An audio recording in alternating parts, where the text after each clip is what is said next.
Hello everybody, this is a simple direct proof explanation for my Year 11 Specialist Maths group. So what I want to do is to do a proof, a direct proof, and the proof is written up here. Show that the difference between two consecutive numbers that are squared is always going to be odd. So, well, let's see here. Difference means take away, and two consecutive numbers. So let's see. Let's start out here by saying let m be some element of the integers. And then I can say, righto, well, m plus 1 squared, take away m squared. So here is two consecutive numbers. We have one number m and the next number is m plus 1. And the difference between these two we want to prove is always odd. So what about if we then expand this first bracket? So that would be m squared plus 2m plus 1 minus m squared. Well, if we go on to the next step here, the m squared, take away the m squared, would leave us with 2m plus 1. Now, if that's the case, this number here has to be odd, because if we put in any number, say we put in 1 for m, 2 times 1 would be 2, plus another one would be 3. No matter what number we put into m, it's always going to be odd.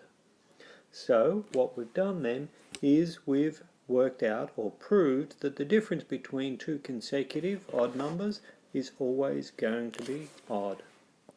Therefore, the difference is always odd.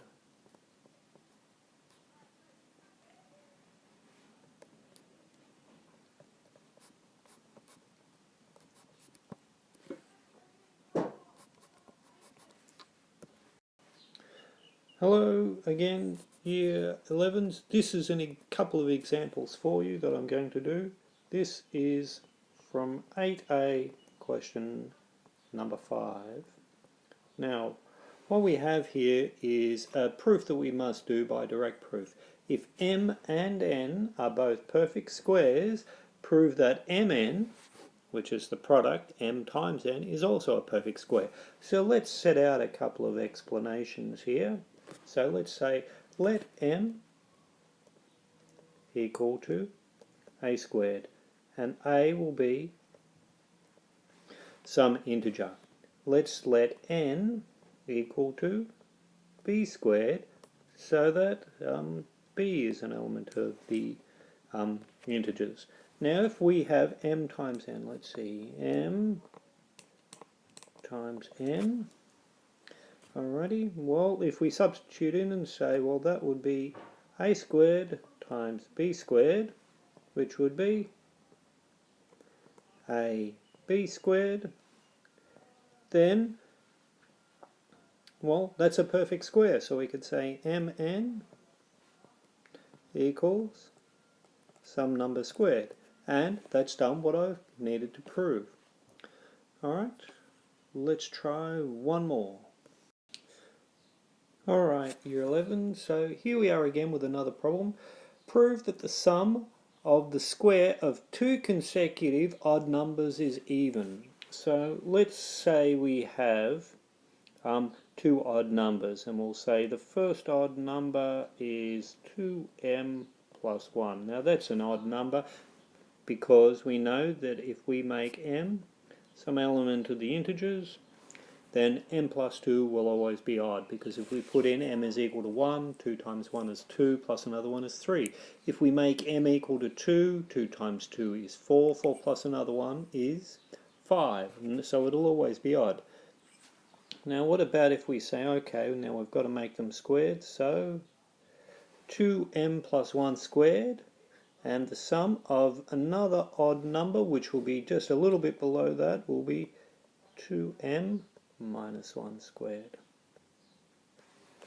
Okay, so if we have here the sum of the square of two consecutive odd numbers, we've got to prove that that's even. Alrighty, well what about if we expand this? Now if we expand that, we're going to get 4m squared plus 4m plus 1. And if we expand this, we're going to get 4m squared minus 4m plus 1. Now, if we simplify this and we add this one and this one together, that'll give us 8m squared.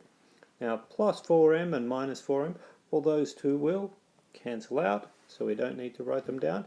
And 1 plus 1 is equal to 2. Now, if we factorize out a 2 from this, we can say 2 is equal to 4m plus 1. Now, this will always be even because no matter what number I put in for n, since it's an integer, it'll always be times by 2, and as a result will be even. So therefore, we've proved our original statement with a direct proof here. Alrighty, Year 11s, well, I hope that helps a little bit with some of the problems you're facing. If you have any problems, please remember to ask me in class.